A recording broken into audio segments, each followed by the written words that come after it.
Initially ये हमें box plots क्या इंफॉर्मेशन दे रहे हैं कि वो जो हाइपोथेसिस था वो सही नज़र आ रहा है कि तीनों कैटेगरीज के जीपीए, एवरेज जीपीए एक जैसा नहीं है। तो वहां से ये अल्टरनेटिव सपोर्ट हो रहा है। अब इसमें हम देख रहे हैं कि जी हाईएस्ट जीपीए किन किन किन का है, जो 1 से 19 घंटे, सेकंड कैटेगरी जो 1 से 19 घंटे पर वीक काम करते हैं, उनका उनके जीपीएज हाईएस्ट हैं बाकी दो कैटेगरीज की निस्बत। ठीक है। तो यहाँ से एक हमें ओवरव्यू मिल गया कि जी हाइपोथेसिस रीजनेबल है या नहीं। तो यहाँ से नज़र आ रहा है कि जी डिफरेंसेस हैं ग्रेड्स में, लिहाजा वो हो सकता है हाई वो बात सही हो, लेकिन उसको हम उस वक्त तक सही नहीं कहेंगे जब तक हम इसका प्रॉपर टेस्ट नहीं कर लेंगे। अब टेस्ट करने के लिए हमें क्या करना पड़ेगा, इनकी इंडिपेंडेंस पे तो कोई बेटा डाउट नहीं है ना तीनों कैटेगरीज की। इंडिपेंडेंस में कोई है डाउट? नो सर, सबकी डिफरेंट ही है। ये तीनों सर कैटेगरी, ये तीनों क्वेश्चन है। कैटेगरीज, तीनों कैटेगरीज इंडिपेंडेंट है। ठीक है।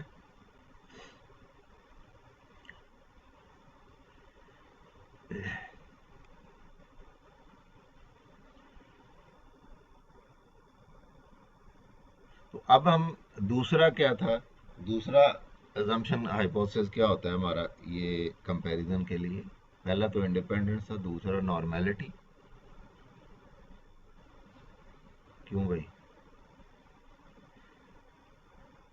देखो ना, हमने तीनों ग्रुप्स को कंपेयर करना है, लेकिन उससे पहले हमें ये क्लियर करना है कि they are independent, normal and their variances are equal.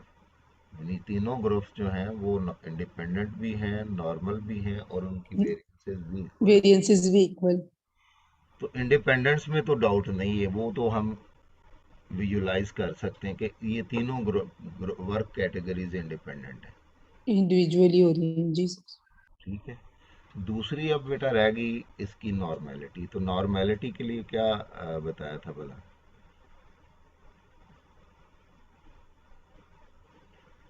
Normality कैसे चेक होनी है? एक तो ग्राफिक मेथड है, दूसरा एनालाइज, टेस्ट स्टैटिस्टिक्स और एक्सप्लोर। ये बेटा एनालाइज, डिस्क्रिप्टिव और एक्सप्लोर। ठीक है। इसमें हम किस वेरिएबल की बेटा नॉर्मेलिटी चेक करना चाह रहे हैं? टेस्ट वेरिएबल हमारा कौन सा था? जीपीए है ना। तो जीपीए जाएगा डिपेंडेंट लिस्ट में। और ये किन ग्रुप्स के करना है जीपीए हमें? तीन वर्क कैटेगरी ग्रुप्स जो थे। तो वर्क कैटेगरी जो है ये फैक्टर्स में चला जाएगा। अब इसका बेटा ये साइड पे जो बटन्स आपको नज़र आ रहे हैं, ओके करने से पहले स्टैटिस्टिक्स देखें क्या क्या इसमें चेक्ड है। इसमें वो बेटा डिस्क्रिप्टिव चेक्ड है विद कॉन्फिडेंस लेवल 95%। ठीक है। उसके बाद एम एस्टिमेटर्स हैं, फिर आउटलायर्स हैं, फिर परसेंटाइल्स हैं। तो ये अभी हम चीज़ें नहीं ले रहे, अगर ज़रूरत पड़े तो ये बेटा आउटलायर्स भी हम इसमें से चेक कर दें तो ये आउटलायर भी हमें बता देगा कौन कौन से। परसेंटाइल्स भी डाटा की ट्रिमिंग करते हैं, परसेंटाइल्स भी डाटा की ट्रिमिंग ही करते हैं। तो ये सारी चीज़ें डाटा की ट्रिमिंग के लिए यूज़ होती हैं। प्लॉट्स में बेटा कौन कौन से वो देखो, एक तो चेक्ड है बॉक्स प्लॉट। ठीक है, वो ये अभी हमने बना लिया था, मैं इसको अनचेक कर दूं, डन कर दूं अभी? चलो इसको रहने देते हैं। बॉक्स प्लॉट भी, स्टेम एंड लीफ, हिस्टोग्राम,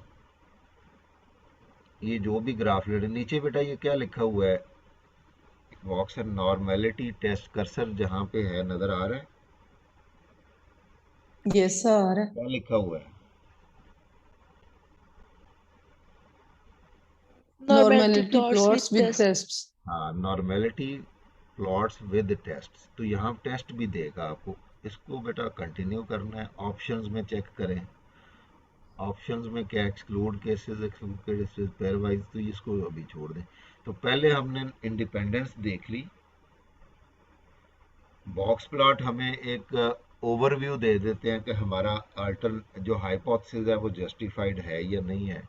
तो यहाँ पे हमने बॉक्स प्लॉट बेटा देखा कि बॉक्स प्लॉट हमें बता रहा है कि जी तीनों कैटेगरीज के average GPA line Averages different है। वो डिफरेंट है, वो सपोर्ट कर रही हैं अल्टर हमारे हाइपोथेसिस। ठीक है, लेकिन हम उस डायरेक्टली उसकी बेस पे ये नहीं कह देंगे कि जी तीनों के लिहाजा तीनों कैटेगरीज के ग्रेड्स डिफरेंट हैं। उसके लिए हमें फिर हमारा जो प्रॉपर टेस्ट टेस्ट, करना पड़ेगा। हाँ टेस्ट स्टेटिस्टिक है ना, वो अप्लाई करेंगे तो फिर डिसीजन होगा। तो इसमें डिस्प्ले में बेटा आप आगे ऑप्शन है बोथ स्टेटिस्टिक्स और प्लॉट, तो ये बोथ हैं, दोनों स्टेटिस्टिक्स भी आएंगे यानी डेटा डेटा की कैलकुलेशंस भी आ जाएंगी और प्लॉट्स भी आ जाएंगे, बोथ में दोनों ही आ जाएंगे।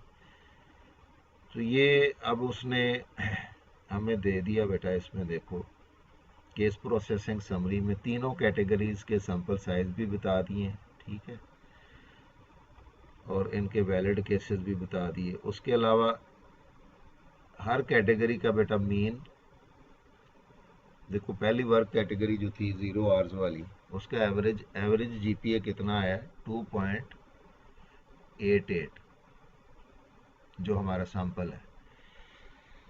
तो एक्चुअल जीपीए इस कैटेगरी का किन दो लिमिट्स के अंदर हो सकता है विद 95% कॉन्फिडेंस?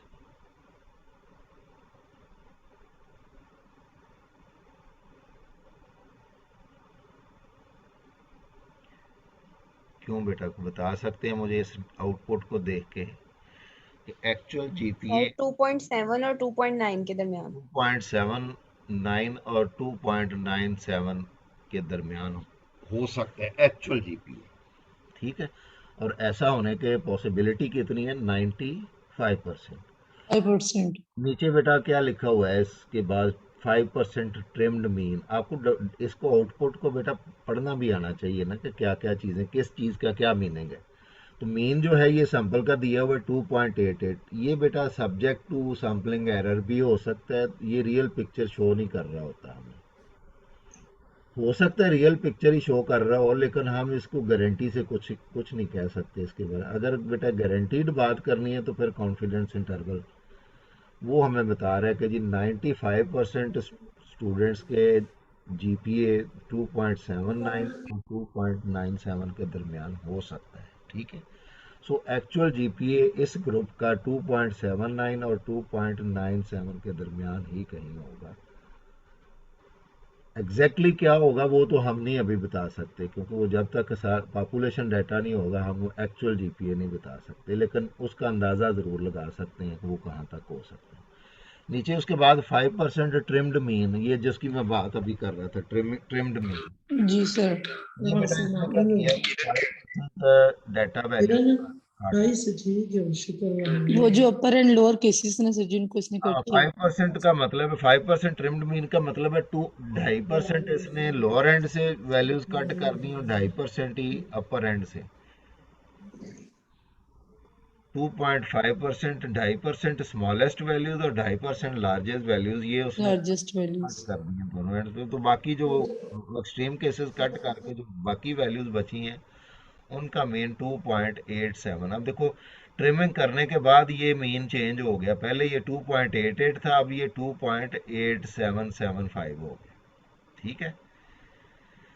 उसके बाद मीडियन दिया हुआ है, इस सैंपल की वेरिएंस बताई हुई है 2.21, ठीक है। स्टैंडर्ड डेविएशन इसका जो स्क्वायर रूट होता है, फिर उसके बाद मिनिमम मैक्सिमम वैल्यूज बताई हैं कि मिनिमम जीपीए कितना था इस कैटेगरी का। इस कैटेगरी में स्टूडेंट कितने थे 99, ये आप देख रहे हैं बेटा वर्क कैटेगरी 0 के सामने n कितना लिखा हुआ है 99। 99। इस कैटेगरी के 99 स्टूडेंट्स जो थे उनका किसी स्टूडेंट का लीस्ट जीपीए था 1.9 और लार्जेस्ट जीपीए 4 भी है उस कैटेगरी में। फिर उसके बाद रेंज बताई, रेंज बेटा क्या होती है,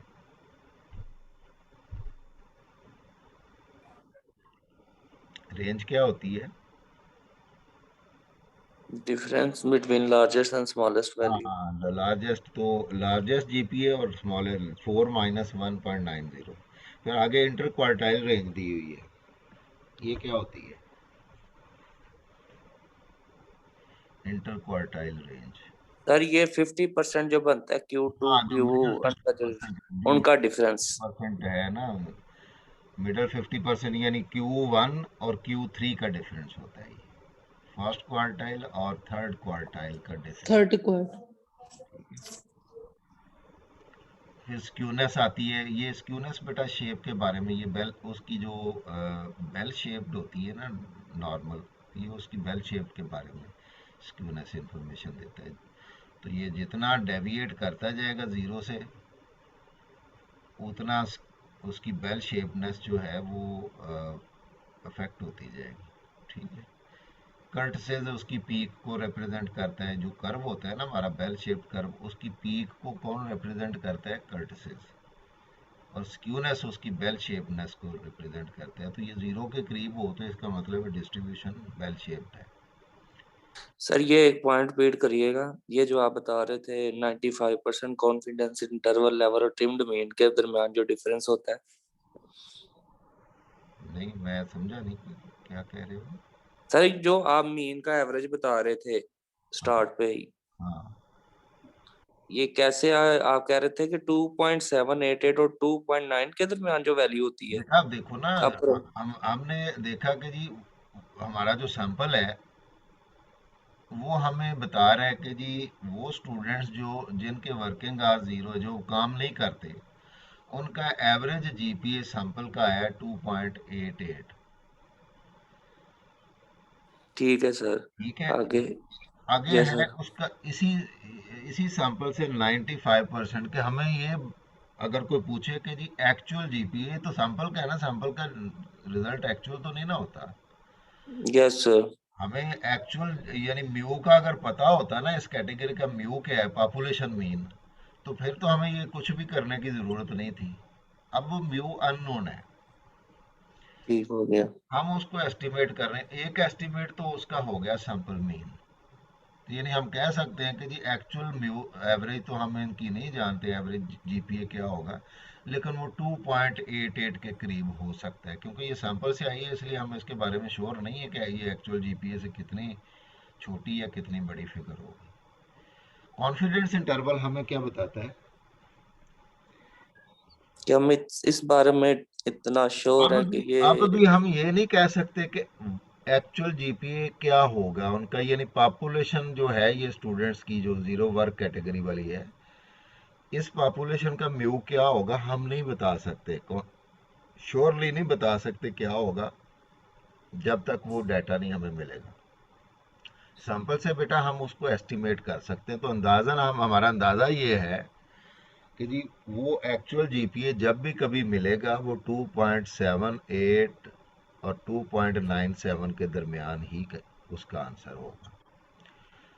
लोअर और अपर का जो डिफरेंस होगा। नहीं, डिफरेंस नहीं बेटा, यानी हम कहते हैं कि जी म्यू जो है वो that is lies somewhere between 2.7 okay and okay okay 2.9। Okay okay sir, लेकिन ये अपर बाउंड वैल्यू कौन सी होती है? कौन सी? ये अपर बाउंड वैल्यू नहीं बेटा, आपने 2.9। मैं बताता हूँ, ये कॉन्फिडेंस इंटरवल आपने पढ़े थे ना, यस सर। उसका फार्मूला क्या था? X bar plus okay minus, okay yes sir, plus minus वाली वैल्यू, प्लस ठीक हो माइनस। गया तो रेंज। ये बेटा एक्स बार तो 2.88 है ना, यस सर। तो वो एरर वाला हिस्सा जो था प्लस माइनस के बाद वाला हिस्सा, वो माइनस किया और प्लस किया, तो ये उसकी लिमिट्स आ गई म्यू की। Okay sir. यानी ये कॉन्फिडेंस इंटरवल की बेस पे हम ये नहीं कहते कि म्यू 2.78 होगा या 2 पॉइंट एग्जैक्टली नहीं हम कह सकते। हम कहते हैं जी हो सकता है, 95% पॉसिबिलिटी है कि वो इन दो रेंजेस के दरमियान ही उसका आंसर आएगा जब भी हमें पॉपुलेशन डाटा मिलेगा। ठीक है, ये तीनों वर्क कैटेगरीज के बेटा इसी तरह इंटरप्रेट कर सकते हैं आप चीज़ें। तो एक चीज और बता दे सर, ये जो ट्रिम्ड 5% ट्रिम्ड मीन है सर, ये इसका जो आंसर है 2.87 सर, ये किसको उसने 2.5 और 2.5 ट्रिम्ड बेटा किया हुआ है? ये कह रहा था कि जी डाटा में जो अभी बात हो रही कि डाटा में जो एक्सट्रीम वैल्यूज होती हैं वो हमारी एवरेज को अफेक्ट करती हैं। एक्सट्रीम वैल्यूज क्या करती हैं? एवरेज को अफेक्ट करती हैं। तो अगर कोई डाटा में एक्सट्रीम के जीपीए थे तो हाँ वो 5% ट्रिम्ड मीन में वो इग्नोर हो गए, यानी जो स्मॉलेस्ट लोअर साइड पे जो जीपीए थे, कोई एक्सट्रीम अगर केस था तो वो ट्रिम्ड मीन ने वो ख़त्म कर दिया।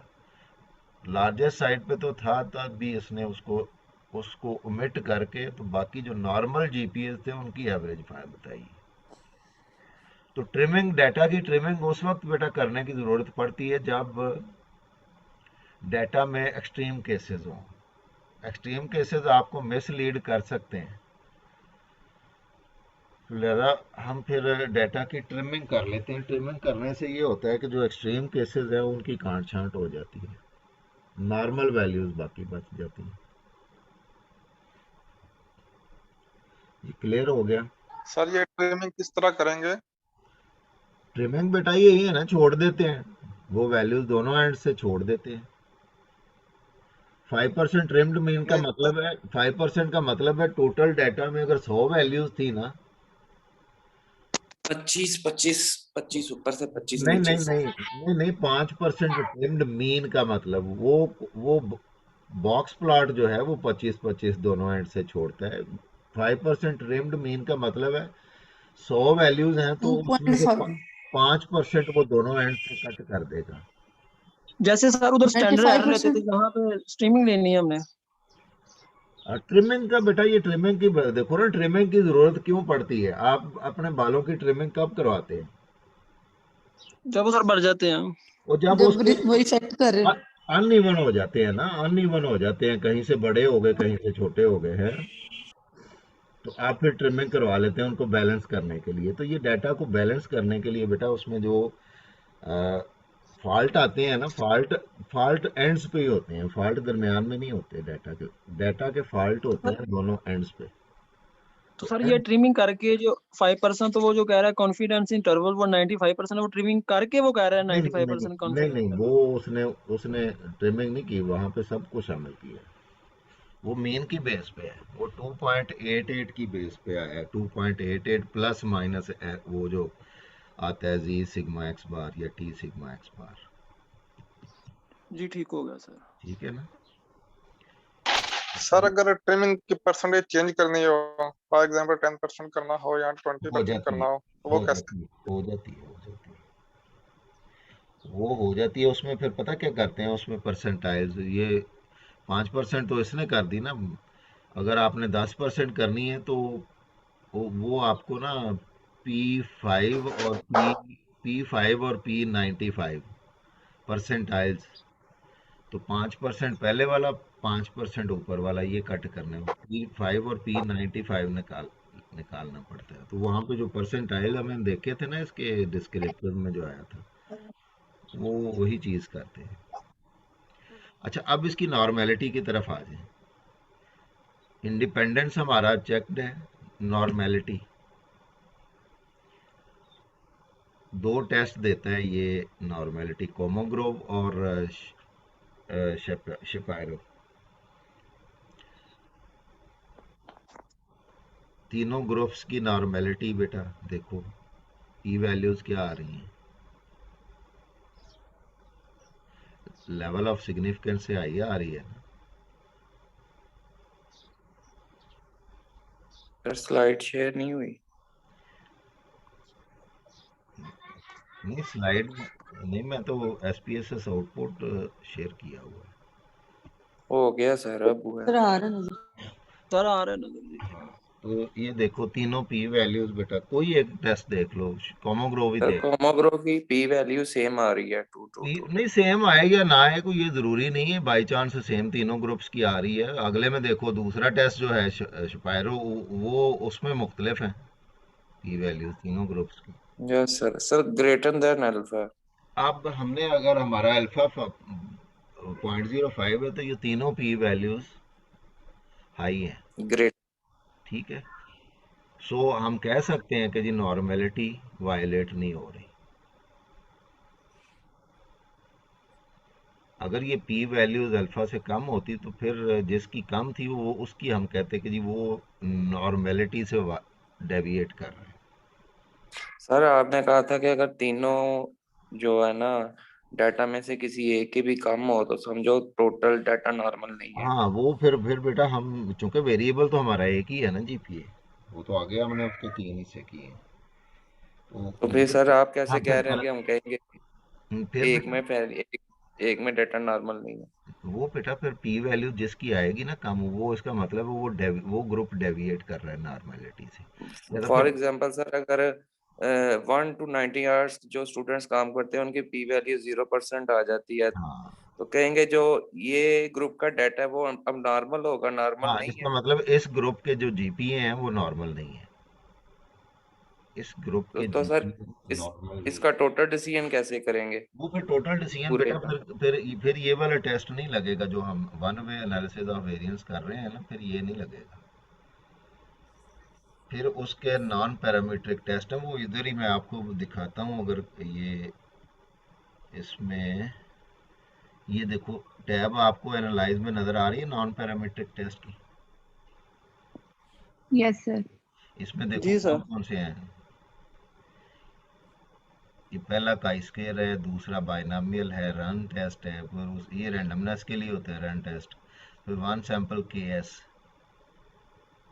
फिर टू इंडिपेंडेंट सैंपल्स, के इंडिपेंडेंट सैंपल्स, ये वही वाले देखो अब टेस्ट वहाँ पे अगर बेटा इंडिपेंडेंट हमारे दोनों ग्रुप्स अगर इंडिपेंडेंट हों लेकिन नॉर्मल ना प्रूव हों तो फिर कौन सा, फिर हम उस वो वाले नहीं करेंगे, कंपेयर मीन्स नहीं करेंगे, फिर नॉन पैरामीट्रिक पे आएंगे, यहाँ से जो कैटेगरी हमें सूट करती है वो चूज़ करेंगे। ये आखिरी जो है ना वन सैंपल से लेकर के रिलेटेड सैंपल तक ये सारे नॉन पैरामीट्रिक टेस्ट हैं। देखो उधर हमने कंपेयर मीन्स में देखें अगर, तो उधर कौन कौन से हैं ज़रा पढ़ के बताओ मुझे। M means, one sample t test, Independent sample t-test, independent. paired sample t-test, and one अब देखो बेटा way अगर ANOVA. अगर नॉर्म डाटा नॉर्मल हो, वन सैंपल वाला अगर डाटा नॉर्मल है, ग्रुप्स ना हो, वेरिएबल के अंदर ग्रुप्स ना हो तो वो वन सैंपल टेस्ट उसके लिए यूज होगा। लेकिन अगर नॉर्मेलिटी साबित नहीं होती, नॉर्मेलिटी प्रूव नहीं होती, तो फिर बेटा यहाँ पे देखो नॉन पैरामीट्रिक में इसका है वन सैंपल केएस। पढ़ रहे हो ये test, one sample KS test है, हाँ? नजर आ रहा है ये? Yes sir. हाँ अगर नॉर्मेलिटी वहाँ पे प्रूव ना हो, सैंपल ये मैंने बताया कि नॉर्मेलिटी का इशू सैंपल साइज 30 से कम पे आएगा, ज़्यादा वाला अगर नहीं भी आता तो कोई अर्ज नहीं है, नॉर्मली गिना जाएगा डाटा। नॉर्मेलिटी लार्ज सैंपल के लिए इशू नहीं बनती, वहाँ पे इशू एक होमोजेनिटी फिर बड़ा इशू होती है। स्मॉल सैंपल्स के लिए नॉर्मेलिटी बड़ा इशू है, लार्ज सैंपल्स के लिए होमोजेनिटी बड़ा इशू है। ठीक है, अब देखो वहाँ पे हमने टू सैंपल इंडिपेंडेंट टेस्ट किया हुआ है, ये t independent samples t test पढ़ा था यस सर। पिछले चैप्टर में। Yes sir. अगर नॉर्मेलिटी ना हो तो इसका देखो two independent samples non parametric में यही टेस्ट रन करना पड़ेगा। अब तरीका कैलकुलेशन ये खुद देगा, हाइपोथेसिस बाकी स्टेप्स सारे वही होंगे, 1 से लेकर 4 तक स्टेप्स वही होंगे, सिर्फ फर्क कहाँ पे आएगा, जो स्टेप नंबर 3 है ना टेस्ट स्टैटिस्टिक, यस सर। वो चेंज हो जाता है। पैरामीट्रिक में वो फार्मूला डिफरेंट होता है, नॉन पैरामीट्रिक में फार्मूला डिफरेंट होता है, टेस्ट स्टैटिस्टिक बदलती है। इसी तरह देखो यहाँ पे के इंडिपेंडेंट जो अभी हम कर रहे हैं ना, के इंडिपेंडेंट नॉर्मल के लिए जो कंपेयर मीन्स में कर वन वे एनोवा जो कर रहे हैं, वन वे एनोवा बेटा किन किन ग्रुप्स को कंपेयर करता है, जो इंडिपेंडेंट हों, दो से ज़्यादा ग्रुप्स हों और इंडिपेंडेंट हों, उनके कंपैरिजन करता है। जबकि अगर नॉर्मल ना हो तो फिर बेटा यहाँ पे कौन सा नॉन पैरामीट्रिक में कौन सा आ रहा है, के इंडिपेंडेंट सैंपल्स।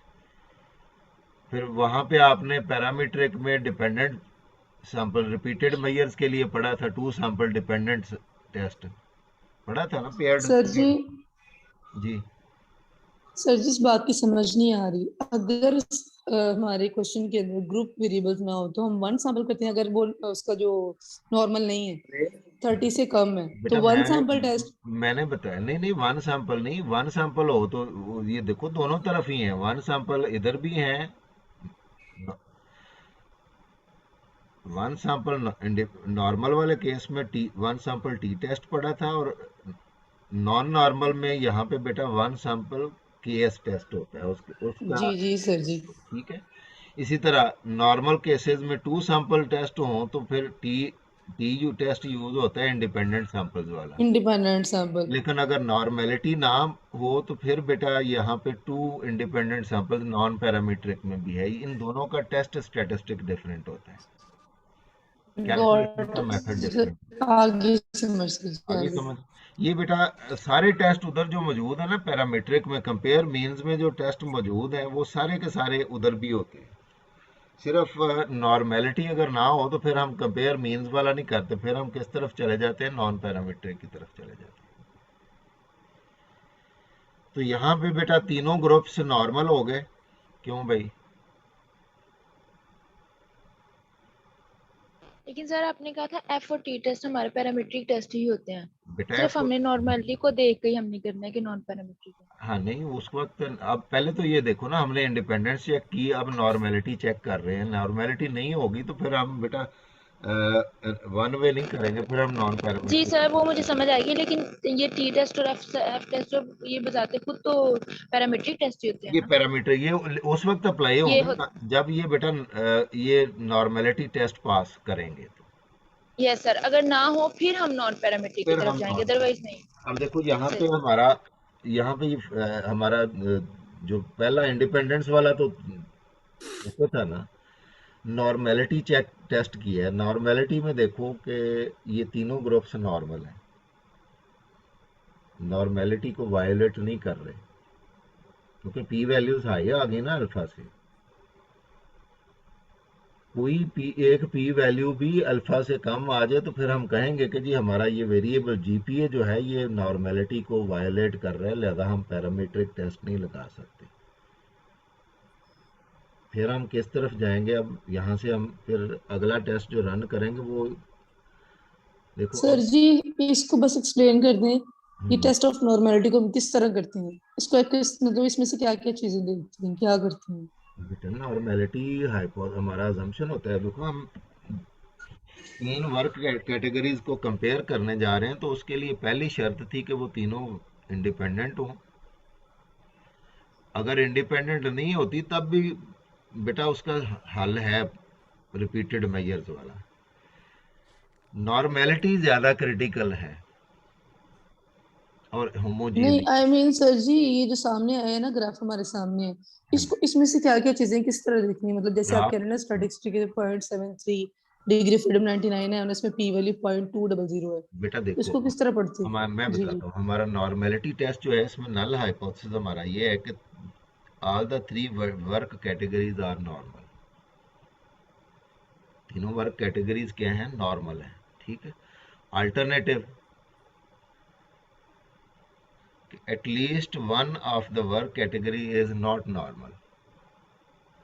अब बताओ ये बेटा तीनों वर्क कैटेगरीज का पी वैल्यू अल्फा से हाई है तो हमारा नल हाइपोथेसिस रिजेक्ट तो नहीं होगा ना, नॉर्मेलिटी वाला।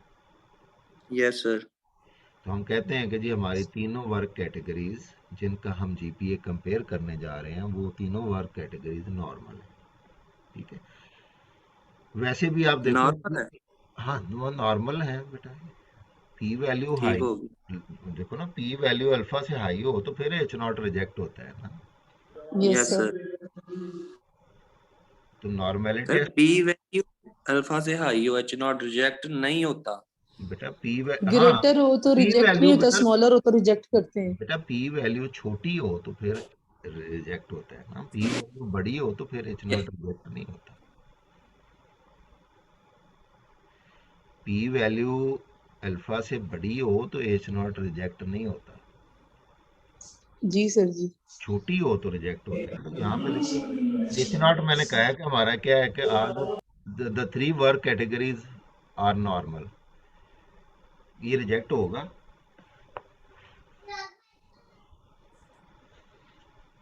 क्यों भाई रिजेक्ट होगा ये, बता दो फटाफट। सर नॉर्मल नहीं, नॉर्मेलिटी रिजेक्ट नहीं हो रही है, इसका मतलब है हम पैरामीट्रिक टेस्ट ही लगाएंगे। तो तीन तीन या तीन से ज्यादा ग्रुप्स को कंपेयर करने के लिए पैरामीट्रिक टेस्ट में अगर आप आए ना, तो कंपेयर मीन्स में अब तीन या तीन से ज्यादा वाले के लिए कौन सा यूज होगा, इसमें से पैरामीट्रिक टेस्ट कौन सा यूज होगा? एनोवा वाला। ये एफ टेस्ट, एनो वन वे एनोवा। ठीक है, बात समझ गए? अब इसकी अगर यहाँ पे ना बेटा नॉर्मेलिटी रिजेक्ट हो जाती, फिर हम किस तरफ सर जाते? ये ना एक दफा फिर ये पॉइंट रिपीट सर करना मैट्रिक में जरा। सर जी कुछ दिन नॉर्मेलिटी अगर रिजेक्ट हो जाती तो फिर बेटा हम आगे कौन सा टेस्ट रन करते? फिर ये कंपेयर मीन्स में नहीं आना था, फिर किस तरफ जाना था? Non parametric. Non parametric. फिर नॉन पैरामीटर। नॉन पैरामीट्रिक में यहाँ पे तीन ग्रुप्स है ना हमारे, यस सर। तो के इंडिपेंडेंट सैंपल्स वाला ये रन होना था। जी सर जी। ठीक हो गया, लेकिन अभी ये रन नहीं होगा, क्यों? नॉन पैरामीट्रिक की तरफ क्योंकि वो जाएंगे, पैरामीट्रिक शो हो गया अभी नॉर्मल है। नॉन पैरामीट्रिक की तरफ नहीं जाएंगे, इसलिए कि हमारे ये तीनों ग्रुप्स नॉर्मल नॉर्मल है। सर अब नॉर्मल इसलिए है ना क्योंकि एच नॉट रिजेक्ट नहीं हो रहा। मेरा अल्लाह भला करे, मैं उन्होंने तकरीर करी जा रहे हैं यही दसण वास्ते कि नॉर्मल कब रिजेक्ट करना, वो फिर उत्थे ही आ जाता है फिर। अब ये चलो बाकियों से समझ लेना क्या हो गया, मैं तो 100 दफा ये बात बता चुका हूँ कि नॉर्मेलिटी के कब रिजेक्ट होती है। जी मेजॉरिटी को पता चल गया कि नॉर्मल है, तीनों ग्रुप्स नॉर्मल है। Yes sir. अब अगला क्वेश्चन ये आता है कि जी जो हमारा बेसिक क्वेश्चन है कि हमने अब तीनों ग्रुप्स को कंपेयर करना है।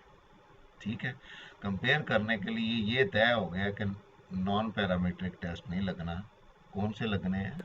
पैरामीट्रिक टेस्ट लगना है और उसमें भी एफ टेस्ट यूज होना है। कंपेयर ग्रुप्स अगर दो हैं तो दो तक ये इंडिपेंडेंट तक टी है, दो से ज्यादा हो जाए तो फिर एफ वन। अब हमने किसका कंपैरिजन करना है, किसको टेस्ट करना था? जीपीए को। यस सर जीपी को करना है। जीपीए करंट हमारा जीपी।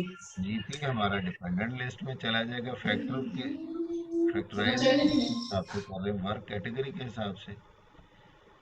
तो ये इसमें आ गया। अब इसमें बेटा देखो ऑप्शंस में अगर आप देखें तो कौन कौन सी स्टैटिस्टिक्स नजर आ रही है?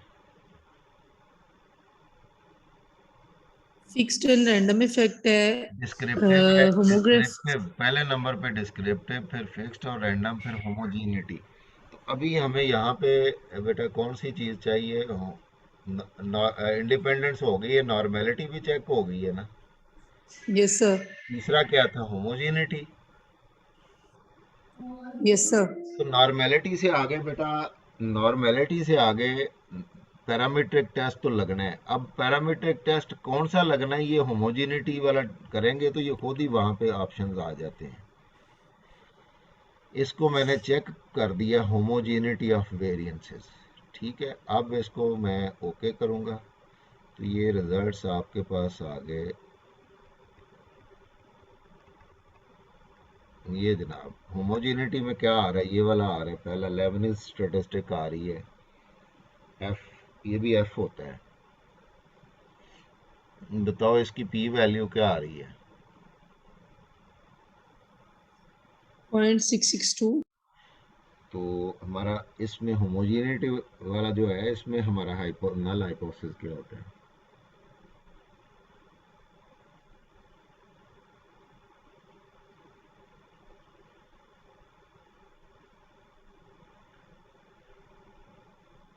देखो नॉर्मेलिटी वाला जो रिजल्ट आया तो वहां पे हमारा नल हाइपोथेसिस था कि ग्रुप्स आर नॉर्मल।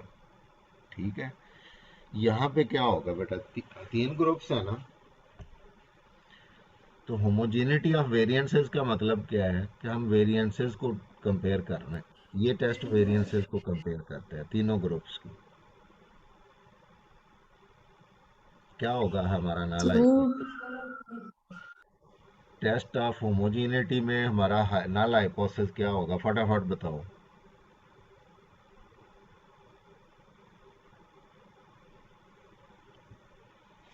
वो मोटे दिमागों को बता दो।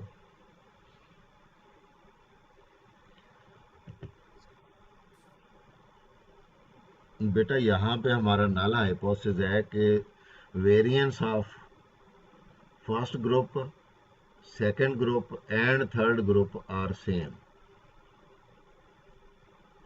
यानी variances of the 3 groups are equal. ठीक है। होमोजेनिटी बेटा किसको कहते हैं? एक जैसे को। सेम नेचर वालों को। जो सिमिलर होते हैं ना, हम होमोजीनियस कहते हैं ना उन ग्रुप्स को। तो homogeneity yes of sir. Variances का मतलब है कि तीनों ग्रुप्स की वेरिएंसेस होमोजीनियस हैं, यानी इक्वल हैं। Okay sir. अल्टरनेटिव होगा कि इक्वल नहीं है। अब देखो यहाँ पे देखो इक्वलिटी प्रूव हो रही है कि अनइक्वलिटी। ये होमोजेनिटी ऑफ वेरिएंसेस लेबनिज़ टेस्ट क्या बता रहा है हमें? उसकी टेस्ट स्टैटिस्टिक की वैल्यू आती है 0.414 और पी वैल्यू आ रही है 0.662। बताओ क्या मैं डिडक्ट करूं कि वेरिएंसेस इक्वल हैं या डिफरेंट हैं?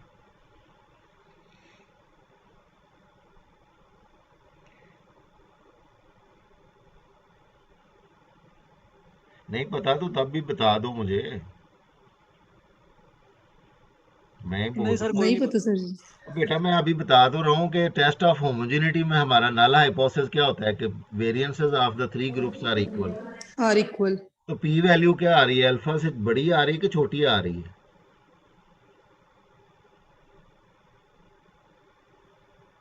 वैल्यू आप 0.66, तो इसको परसेंट मल्टीप्लाई करेंगे 100 से, तो ये हो जाएगी तुम ना भी 66%। मल्टीप्लाई करो, वैसे ही ये अब तो हमें अंदाजा हो जानी कि 0.66 60% बढ़िया आ रही है। तो ये बड़ी आ रही है। इसका मतलब एच नॉट रिजेक्ट नहीं होगा, वो इक्वालिटी ऑफ वेरिएंसेस रिजेक्ट नहीं होगी, होमोजीनियस है। Variances are of the 3 groups are same. Homogeneous, ये प्रूव हो गया। अगर ये पी वैल्यू छोटी होती तो फिर हम कहते कि जी होमोजीनियस नहीं रही, वो डिफरेंट हो गई। यस। ठीक हो गया। अब आ जाओ एनोवा पे। एनोवा में हमारा हाइपोथेसिस क्या है?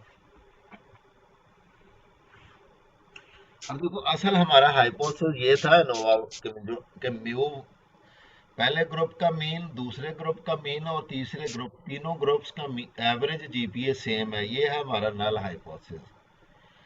इस हाइपोथेसिस को टेस्ट करने के लिए पहले हमें इंडिपेंडेंस चेक करनी पड़ेगी। फिर दूसरे नंबर पे ये हाइपोथेसिस उस वक्त तक रन नहीं होगा जब तक आप नॉर्मेलिटी टेस्ट नहीं कर लेंगे। फिर होमोजेनिटी ऑफ वेरिएंसेस टेस्ट करेंगे। जब ये तीनों टेस्ट पास हो जाएंगे तो फिर एनोवा की तरफ आएंगे, फिर हम असल हाइपोथेसिस की तरफ आएंगे। तो एक्चुअल जो हमारा हाइपोथेसिस था वो ये था कि जी तीनों ग्रुप्स के एवरेजेस डिफरेंट हैं। ये था हमारा हाइपोथेसिस, तीनों ग्रुप्स का एवरेज जीपीए डिफरेंट है। ये हमारा हाइपोथेसिस है, रिसर्च क्वेश्चन। तो इस रिसर्च क्वेश्चन के लिए 3 काम हमें पहले करने पड़ते हैं। पहले इंडिपेंडेंस चेक करनी है, नंबर 2 पे नॉर्मेलिटी, नंबर 3 पे होमोजेनिटी ऑफ वेरिएंसेस। तो जहां जहां वायलेट करेगा टेस्ट स्टैटिस्टिक चेंज होती जाएगी। इंडिपेंडेंस वाला वायलेट करेगा तो टेस्ट स्टैटिस्टिक फिर चेंज हो जाएगी, फिर रिपीटेड मेजर्स वाला आएगा। ठीक है। नॉर्मेलिटी अगर वायलेट हो जाए तो फिर हम नॉन पैरामीट्रिक की तरफ चले जाएंगे। यानी टेस्ट स्टैटिस्टिक हमारे असल हाइपोथेसिस का चेंज होता जाएगा। जिस तरह ये पहले 3 जो काम करने होते हैं ना, वो 3 काम अगर जो चीज़ उसमें से वायलेट हो जाएगी वो हमारे टेस्ट स्टैटिस्टिक। तो नॉर्मेलिटी अगर बेटा वायलेट कर गया तो फिर हम पैरामीट्रिक टेस्ट नहीं लगा सकेंगे, फिर डायरेक्ट कहाँ पे जंप करेंगे? Non parametric. Non parametric. अच्छा, इक्वालिटी ऑफ वेरिएंस